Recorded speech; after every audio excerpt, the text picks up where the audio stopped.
Hello to all students of BSc final year. Myself Abhilasha Chaudhary, your botany teacher. हम biotechnology पढ़ रहे थे और बायोटेक्नोलॉजी में हमने इसके जो मेन टॉपिक्स हैं प्लाज्मिड, रेस्ट्रिक्शन, एंडोन्यूक्लियस के बारे में पढ़ा है। इसके बाद इसके अंदर जेनेटिक इंजीनियरिंग में जो रिकॉम्बिनेंट डीएनए टेक्नोलॉजी एक टॉपिक है और इसके बारे में आपको प्राइमरी नॉलेज होना चाहिए। ये टेक्नोलॉजी की डेफिनेशन क्या है, किस तरह से इसकी टेक्निक है, क्या क्या यूज़ होता है, क्या प्रोसेस है। Recombinant DNA technology that are DNA molecule that are extracted from different source and chemically joined together. For example, DNA comprising an animal gene may be recombined with DNA from a bacterium.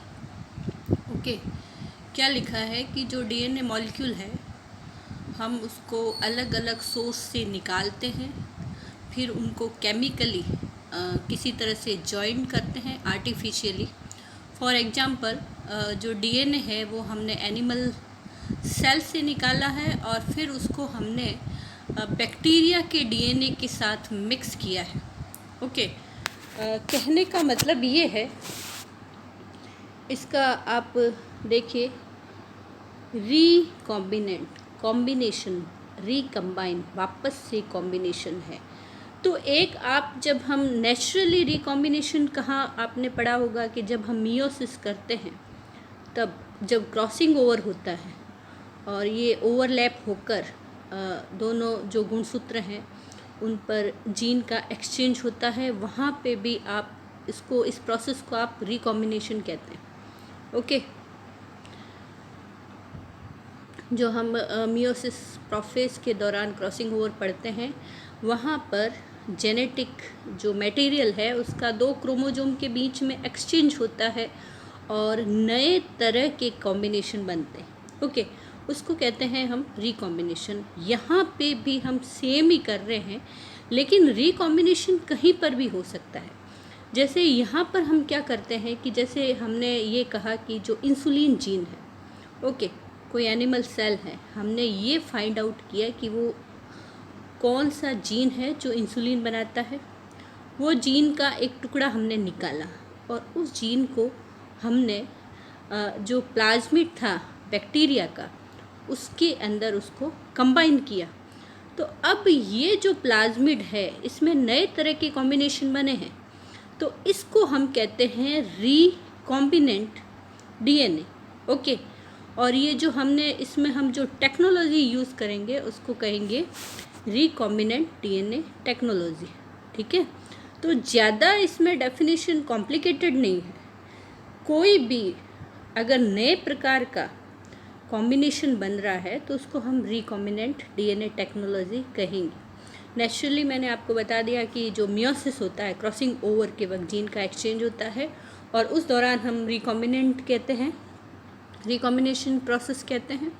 और यहाँ पर भी, यहाँ पर दो different source है।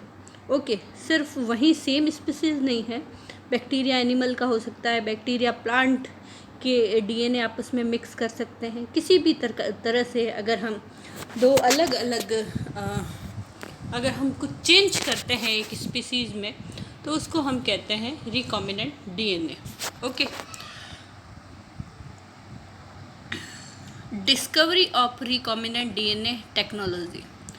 Discovery of DNA structure, जो जैसे जैसे हम नई नई चीज़ें फाइंड आउट करते जाते हैं वैसे वैसे हम उसके अंदर और मॉडिफिकेशन करने की कोशिश करते हैं। जैसे सबसे पहले जो थी डीएनए जो मॉडल है वाटसन क्रिक ने दिया, उससे हमें जो डीएनए का स्ट्रक्चर है वो पता लगा।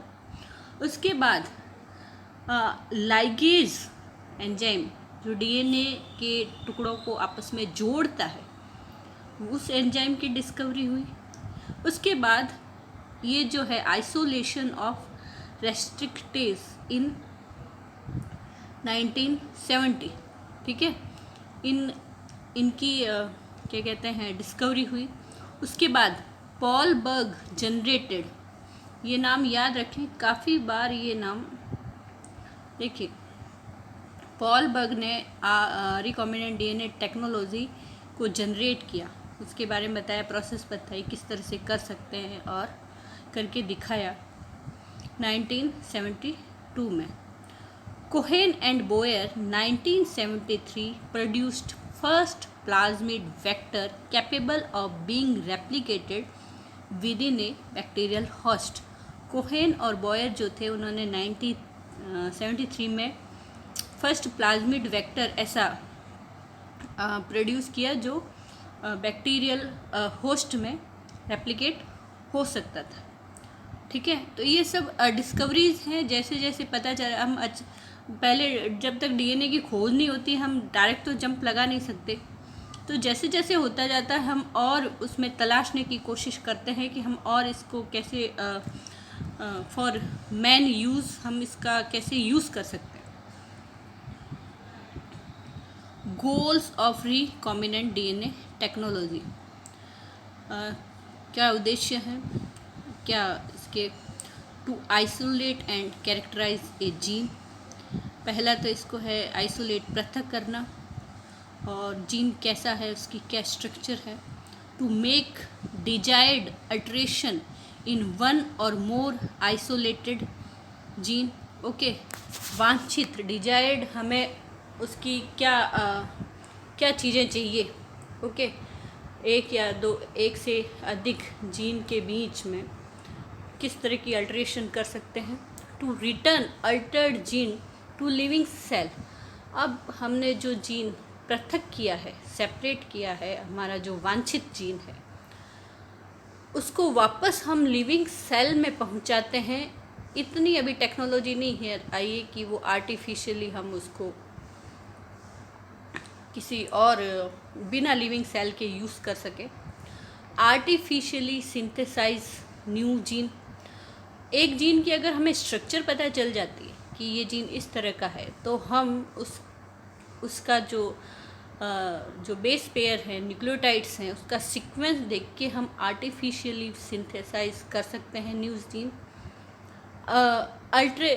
Alternating the genome of an organism. एक ऑर्गेनिज्म के पूरे जीनोम को सीक्वेंस करना। Understanding the heredity disease and their cure. जो आनुवांशिक बीमारियां हैं उनके बारे में समझना और उसके क्योर, किस तरह से इससे बचा जा सकता है, वो फाइंड आउट करना। इम्प्रूविंग ह्यूमन जीनोम, और ह्यूमन जीनोम को इम्प्रूव करना। ओके, तो रिकॉम्बिनेंट डीएनए टेक्नोलॉजी, ये सारे जो हैं, ये जब हम टेक्नोलॉजी की प्रोसेस समझ लेंगे तो हम डिफरेंट टाइप ऑफ यूज़ कर सकते हैं उसका।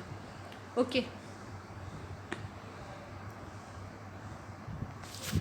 तो जो प्रोसीजर है वो प्रोसीजर क्या है? सबसे पहले तो आइसोलेट करना, डीएनए को पृथक करना।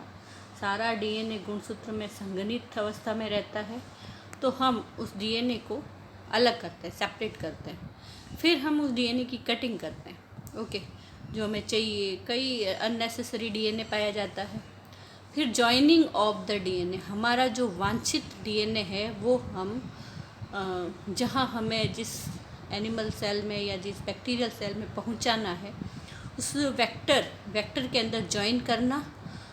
या एम्प्लीफाई ऑफ डीएनए, हमें अगर हमारा डिजायर्ड डीएनए मिल गया है, जीन मिल गया है, तो हम उसको बढ़ा भी सकते हैं। वो कहते हैं एम्प्लीफाई करना, बढ़ाना उसको। एक की बहुत सारी कॉपीज़ बनाना, जैसे पीसीआर मशीन्स में बनाई जाती है। तो इसका जो फर्स्ट है isolating of DNA extraction. Cells are lysed using different detergents that disrupt the plasma membrane. इसमें करते क्या है हम, जो कहाँ होता है डीएनए क्रो, सेल के अंदर होता है। ओके, सेल के अंदर, न्यूक्लियस के अंदर होता है। और अगर बैक्टीरिया का है तो प्रोन्यूक्लियस है, जो भी है, हम उसकी पहले तो प्लाज्मा मेम्ब्रेन रिमूव करने की कोशिश करेंगे। ओके, फिर हम उसको प्रोटीएस एंजाइम से ट्रीट करेंगे ताकि जो स्टोन प्रोटीन्स और बहुत सारे अराउंड प्रोटीन्स पाए जाते हैं, उनको डिस्ट्रॉय करने की कोशिश करेंगे। और एंड आरएनएज, और डीएनए से आपको पता है आरएनए बनता है, तो काफ़ी बार डीएनए से अटैच आरएनए भी पाया जाता है, उसको हटाने के लिए हम आरएनएज का यूज़ करेंगे। Cell debris is pelleted in a centrifuge. Centrifuge में अब हम इस मिक्सचर को जब घुमाते हैं, द सुप्रानेंटेंट जो लिक्विड होता है ऊपर containing liquid is transferred to clean tube. Okay, जो लिक्विड है उसको हम, जिसमें डीएनए पाया जाता है, हम उसके दूसरी ट्यूब में ट्रांसफ़र कर देते हैं और इस डीएनए को बाद में प्रेसिपिटेट कर दिया जाता है, कोएगुलेट कर दिया जाता है विद एथेनॉल।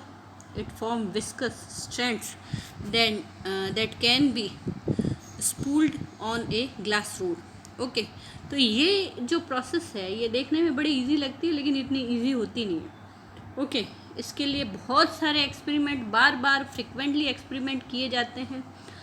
इसका परसेंटेज सक्सेस का बड़ा कम होता है। इतना आसान नहीं है कि हम एक एक सेल को उठाएं, इसके ट्यूब में डालें। ओके, अंदाजन हम करते जाते हैं जो हमारा प्रोसेस है।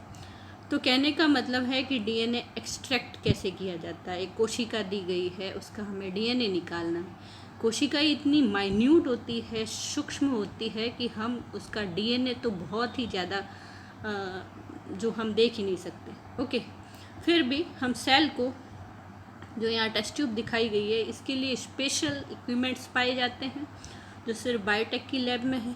एक और चीज़ है, इसमें कॉन्टामिनेशन की भी संभावना बहुत ज़्यादा होती है। निर्जम परिस्थितियों में ये सारा किया जाता है, और इसके लिए स्पेशल जो ये एंजाइम्स हैं ये हर लैब में अवेलेबल नहीं होते, इसके लिए भी अलग से रिक्वायरमेंट होती है। ठीक है, तो ये जो डीएनए एक्सट्रैक्शन का जो जनरल फार्मूला है वो बताया गया है कि सेल की प्लाज्मा मेम्ब्रेन को तोड़ा जाता है, उसके बाद उसको प्रोटीन और आरएनए से ट्रीट किया जाता है, उसके बाद उसको सेंट्रीफ्यूज किया जाता है। सेंट्रीफ्यूज में क्या होता है कि बाकी सारे पार्टिकल हैवी होते हैं जो नीचे बैठ जाते हैं, लेकिन जो सुप्रानेंटेंट ऊपर तैरने वाला है उसमें डीएनए होता है, और उसको हम दूसरी टेस्ट ट्यूब में अलग कर लेते हैं और फिर एक बार और उसको प्रेसिपिटेट कर देते हैं।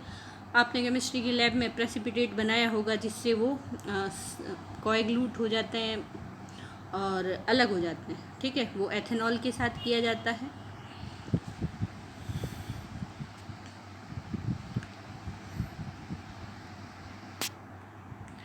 नेक्स्ट में कटिंग ऑफ डीएनए। अब हमने डीएनए भी सेपरेट कर लिया है, अब डीएनए को काटना है, क्योंकि सारा तो जीनोम यूज़ करना नहीं है। अब हमें इतने सारे पूरे जीनोम में से सिर्फ एक जीन छांटना है जो हमारे काम का है।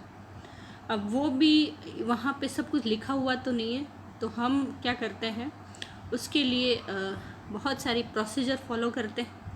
DNA can be cut into large fragment by mechanical sharing, या जो ये है आपके जो रेस्ट्रिक्शन एंडोन्यूक्लियेट जो मैं पढ़ा चुकी हूँ, उसका प्रयोग अब होता है।